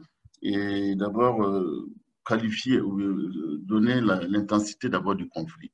Si c'est un conflit à haute intensité où les combats se continuent, il va sans dire que ça c'est une mission purement militaire. Et en ce moment, on ne parle pas de développement d'abord, on ne parle pas de personnes déplacées. C'est une zone où il faut arriver à atteindre un minimum de sécurité. Moi, je dis donc pour cette approche, il faut d'abord stabiliser la zone. C'est quand on stabilise la zone, et en ce moment que le rôle des forces de défense et de sécurité peuvent être donc bien identifiés. Et donc, si la zone est stabilisée et que maintenant, il y a des déplacés internes qu'il faut gérer, il y a des réfugiés, en ce moment, et je pense que là, je rejoins ce que le professeur Aydara dit, il faut en ce moment donner une priorité de mission aux forces de police, donner une priorité de mission à la justice, au rétablissement de l'état de droit et de faire en sorte que l'état de droit revienne donc dans les normes. Et en ce moment aussi, il faudrait que l'armée continue d'assurer donc la sécurité. J'ai parlé de la sécurité physique. C'est comme on veut dire les zones libérées. Quand on parle de zones libérées, c'est des zones que quand même on arrive à assurer un minimum de sécurité pour permettre aux autres acteurs de pouvoir bien faire le travail. Et ces autres acteurs, c'est quoi? C'est les humanitaires, c'est les agences de développement, et c'est les ONG, et c'est les services de l'État qui viennent se remettre en place. Et à ce moment, je pense qu'on peut chacun déterminer son rôle et pouvoir jouer pleinement son rôle. Et enfin, quand tout sera pratiquement donc plus ou moins stabilisé, on peut en ce moment mettre en œuvre ce concept vraiment si cher au général Lamine Cissé, et je crois qui est donc l'armée-nation, qui en fait en résumé veut dire renforcement de la collaboration entre les forces de défense et de sécurité et la population. Merci. Merci bien, Dr Emile et Dr Aïdara. Je vais poser une dernière question à tous les panélistes parce que le temps ne nous permettra pas de répondre à toutes les questions parce que, comme je l'ai dit, avant le webinaire, on a reçu 13 questions. On aurait bien aimé revenir sur tout cela, mais ce qui est à noter, c'est que le webinaire est en train d'être enregistré et après, ce sera disponible dans YouTube. Et aussi, donc, tous ceux qui n'ont pas pu participer pourront le regarder. Mais aussi, on va essayer de clôturer parce qu'on a commencé un peu tard avec les questions techniques. Mais la dernière question que j'aimerais poser à chaque panéliste, et vous avez 1 minute chacune pour répondre, c'est cette question de résilience. Au début, quand la pandémie avait commencé, l'Afrique était vraiment vue comme le continent qui va sombrer. Mais on s'est rendu compte que malgré tout, l'Afrique en ce moment est vraiment en train de tenir par rapport aux autres pays. Et même si on le compare aux États-Unis où on est en ce moment, les cas de Covid sont en train d'augmenter, alors qu'en Afrique, ça se stabilise. Et même dans certains pays, c'est en train de disparaître. Et donc, la question que j'ai pour les panélistes, c'est quel rôle, qu'est-ce qui a amené cette résilience de l'Afrique? Et aussi, quel rôle les forces de sécurité et de défense pourraient jouer à maintenir cette résilience de l'Afrique? Et quel rôle aussi de la société civile pourrait jouer à maintenir cette résilience? Vous pouvez aussi donner vos exemples dans chacun de vos pays, là où vous en êtes avec la COVID en ce moment, et aussi comment est-ce qu'on peut caractériser cette résilience au Sénégal, au Burkina et en Guinée. Donc, je vais d'abord donner la parole à mes collègues de la Guinée, Magui et Aboubakar. Vous avez 1 minute chacun et après on va revenir sur Dr Emile et Dr Aïdara. Oui, merci Solange sur cette question. Je voulais d'abord signaler que malgré les efforts et le rôle que les services de sécurité ont joué dans la gestion de la pandémie, certaines situations déplorables ont contribué quelque part à dégrader la relation ou le regard des populations vis-à-vis des forces de sécurité. Des questions d'abus qui ont été signalées, donc ça fait que ça a dégradé le rapport, la relation quelquefois entre les services de sécurité et les populations. Donc, comme recommandation que je voulais faire, je ne l'ai pas fait tout de suite dans mon intervention, pour une meilleure gestion des pandémies en lien avec dans l'amélioration de la relation entre les services de sécurité et la population, je pense qu'il faut renforcer la capacité des services de sécurité à mieux gérer les contextes de pandémie, notamment avec le regard multidimensionnel. Je pense que M. Emile en a parlé tout de suite. Il faut avoir ce regard holistique là, de la gestion de la pandémie, ne pas rester en tant que service de sécurité pour faire sa gestion en tant que service de sécurité, mais il faut créer ce lien-là avec tous les autres sectoriels, la santé, l'environnement, pourquoi pas, mais la société civile. Il faut vraiment renforcer cette relation-là pour la gestion des futurs, de la pandémie qui est encore en cours, pour ce qui est de l'épidémie à coronavirus en Guinée et pour peut-être d'autres pandémies qui vont survenir. Aussi, le rôle social de la police au sein de la communauté, il faut la renforcer. Je pense qu'il faut la renforcer en multipliant la création des cadres de concertation. Il y en a qui existent déjà, j'en ai déjà cité, qui ont été mises en place dans le cadre de la police de proximité, la mise en œuvre de la police de proximité en Guinée. Mais je pense qu'il faut multiplier ces cadres de concertation-là, puisque lors des gestions, les parties, disons la police et les communautés, la société civile, puissent mieux se comprendre. Il se trouve qu'ils ont déjà un cadre d'entente et de concertation et de discussion au sein duquel ils discutent déjà des difficultés qu'ils rencontrent, des problèmes et trouvent ensemble des solutions. Pour les questions Merci Maggie. Ouais. 30 secondes. 30 secondes, allez-y. On ne vous entend pas, Maggie. Le micro, le micro. Le micro, on ne vous entend pas, Maggie. On ne vous entend pas. Vous avez le micro, s'il vous plaît. Enlevez votre micro. Je dis pour ce qui est de la résilience, l'expérience de la gestion de Ebola a beaucoup servi. Et je pense qu'il faut capitaliser les expériences de la gestion de la pandémie à COVID-19 pour pouvoir mieux gérer des futures épidémies qu'on ne souhaite pas. Mais si elles surviennent, il faut capitaliser les acquis de la gestion de la pandémie à COVID-19 pour mieux gérer de futures pandémies qui pourraient survenir. Ok. Alors, merci beaucoup. Merci, ma chère Solange. Je crois que la résilience, comme elle l'a dit, hein, réside en le fait qu'on avait déjà connu une situation pandémique et on était plus ou moins prêt.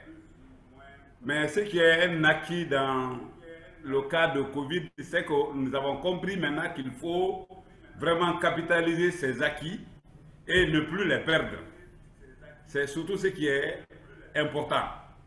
Si on a perdu certains acquis pendant la lutte contre Ebola, mais la surveillance de la pandémie à coronavirus nous apprend que vraiment il y a de quoi maintenant à capitaliser ces acquis. Donc c'est vraiment quelque chose de salutaire et c'est quelque chose que nous demandons humblement aux autorités publiques qui en sont compétentes. Donc moi je vous dirais merci et disons vive l'Afrique et bonne chance à tout le monde. Et aussi disons meilleure santé à l'ensemble des continents aujourd'hui, disons de l'Occident surtout, qui sont vraiment très très frappés par cette maladie. Je souhaite de tout mon vœu que vraiment tout le monde se débarrasse et que cette maladie-là disparaisse. Je vous remercie. Merci Aboubacar et Maggie. Docteur Émile, vous avez la parole.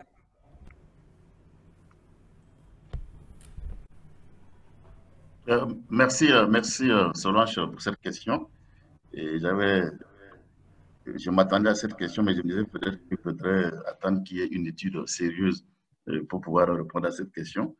Parce qu'il y a beaucoup de facteurs qui restent encore à être mis en tout cas en exergue. Je pense que Aïdara ne me dira pas le contraire. Mais cette résilience, en tout cas au niveau du continent africain, sans études, sans analyse approfondie, je pense que c'est l'expérience acquise effectivement des maladies comme le palu et puis Ebola. Ça, c'est d'avoir ces expériences-là. Et deuxièmement, moi, je crois que nous gagnerons en Afrique. Ce qui a été peut-être assez intéressant, c'est la promotion des solutions endogènes. Il y a eu des solutions endogènes.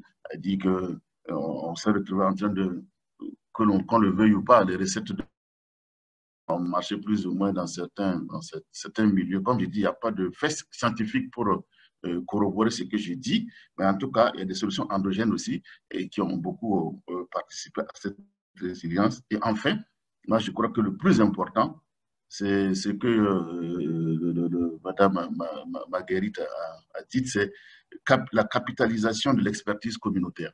Vous savez très bien que l'expertise communautaire a beaucoup joué. Et si nous avons continué sur le chemin que nous voulions, à savoir trouver des solutions médico-techniques à cette pandémie, uniquement des solutions médico-techniques, on risquait de passer à côté du sujet. Et je pense que la communauté, dans son ensemble, a joué un rôle extrêmement important. Et cette expertise, nous mettions donc de la capitaliser. Et je crois que c'est ça qui a peut-être fait la différence.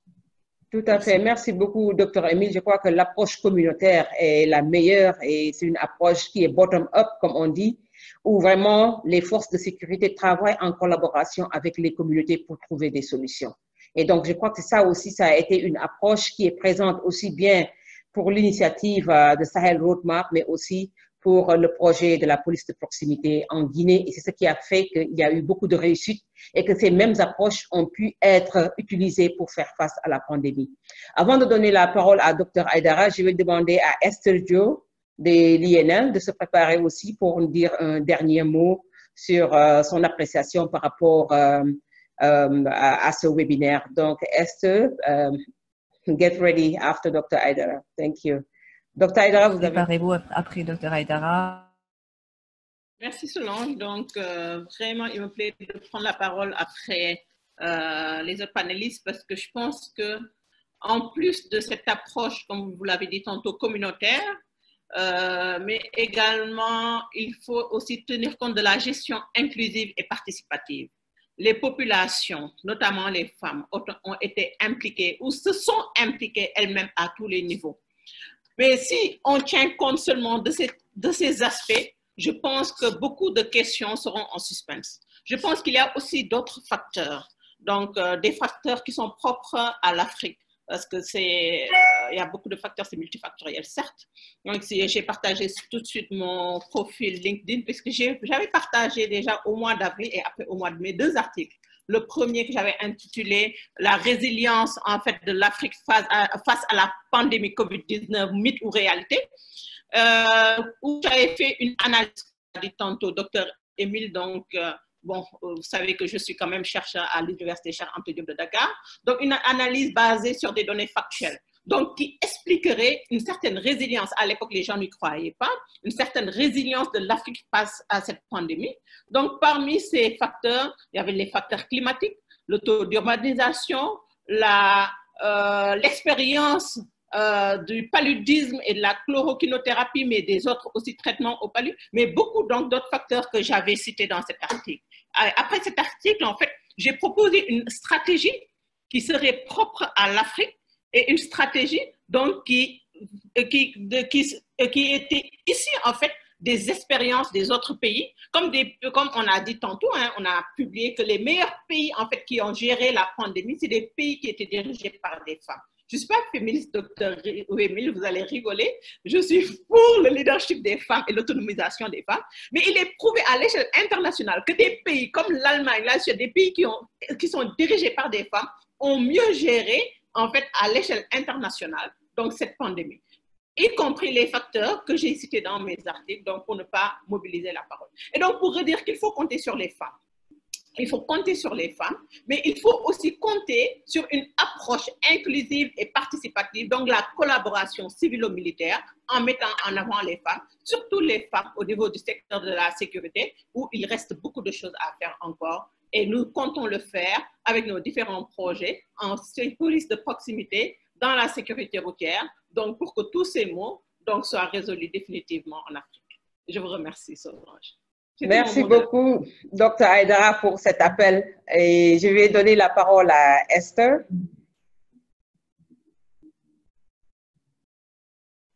We can't hear you, Esther. On ne vous entend pas, Esther, on ne vous entend pas. Il faut... merci, c'est très bien. Je veux remercier tous les panélistes pour une discussion très fructueuse sur le sujet de la COVID-19 dans le secteur du communautaire et de la sécurité. Merci à Partners Global pour avoir organisé ce webinaire pour le public, pour les participants, pour vos questions très intéressantes. En dépit, comme je l'ai dit, de tous les défis,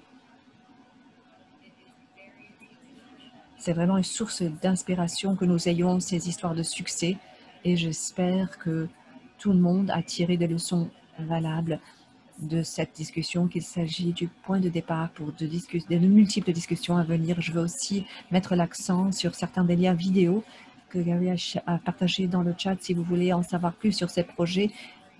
Il s'agit de résumés excellents, très visuels et très intéressants. Alors veuillez les visiter et un grand merci de votre temps, pour votre temps. Merci beaucoup, Esther. Merci beaucoup à tous les panélistes et à tous les participants.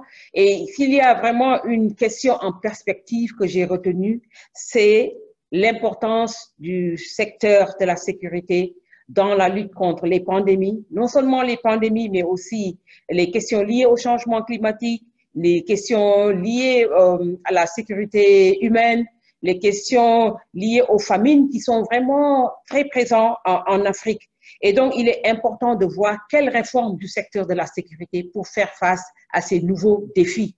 Et pour dire que le secteur de la sécurité, c'est pas seulement une sécurité physique, mais comme on l'a dit, il y a la sécurité humaine, il y a aussi les questions de sécurité liées au changement climatique, liées aux pandémies, et aussi le Sahel et particulièrement l'Afrique de l'Ouest qui est actuellement confrontée à beaucoup de problèmes. Comment faire le lien entre la sécurité humaine, physique, mais aussi avec la sécurité sanitaire. Au nom de Partners Global et au nom de tous nos partenaires ici présents, PIWAS, FOSEC, CECID, Cogenta et particulièrement le département d'État américain et à travers son bureau INL, nous vous disons un grand merci pour cet intérêt à ce webinaire. Et comme je l'ai dit, ce webinaire est enregistré et on va le mettre dans la chaîne YouTube de Partners Global qu'on va partager avec vous. Encore une fois, un grand merci pour votre participation et un grand merci pour cet intérêt. À très bientôt. Merci.